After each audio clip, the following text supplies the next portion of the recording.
తెలంగాణ రాజకీయాల్లో మరో పెద్ద బాంబు పేలింది. గోషామహల్ ఎమ్మెల్యే రాజా సింగ్ బీజేపీకి రాజీనామా చేస్తున్నట్లు ప్రకటించారు. పార్టీకి చాలా నష్టం వస్తోందని, కొంతమంది నాయకులు బీజేపీ ఎదుగుదలకి అడ్డు అవుతున్నారని ఆరోపించారు. తెలంగాణ బీజేపీలో చాలా లోపాలున్నాయి. కొంతమంది పార్టీని పరిపక్వంగా నడుపుకుంటూ సపోర్టేజ్ చేస్తున్నారు అంటూ సంచలన వ్యాఖ్యలు చేశారు. నేను నా రాజీనామా లెటర్ ను కిషన్ రెడ్డికి ఇచ్చాను. ఆ లెటర్ ను స్పీకర్ కు పంపమని చెప్పాను. నాకు మద్దతుగా వచ్చిన వారిని బెదిరించారు. 3 కౌన్సిల్ మెంబర్స్ నా పక్షంలో సంతకాలు చేశారు. అయితే ఎవరిని రాష్ట్ర అధ్యక్షుడిగా చేయాలో ముందే డిసైడ్ చేసేసి పైనే నిర్ణయం తీసుకున్నారు. బీజేపీ తెలంగాణలో అధికారంలోకి రాకూడదని కొందరు కోరుకుంటున్నారు. అటువంటి వాతావరణం పార్టీలో పెరుగుతోంది అని ఆరోపించారు. ఇంతకు ముందు బీజేపీ రాష్ట్ర అధ్యక్షుడి నియామకంపై ఇక్కడ కూడా రాజాసింగ్ తీవ్రంగా స్పందించారు. అధ్యక్షుడిని ఎంపిక చేయడంలో అధిష్టానం తప్పుడు ప్రక్రియను అనుసరిస్తోంది.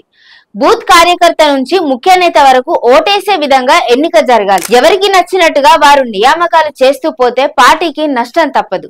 బీజేపీ తెలంగాణలో అధికారంలోకి రావాలంటే పూర్తిగా ప్రజలకి నమ్మకం కలిగించేలా వ్యవహరించాలి అంటూ తన అభిప్రాయాన్ని తెలిపారు.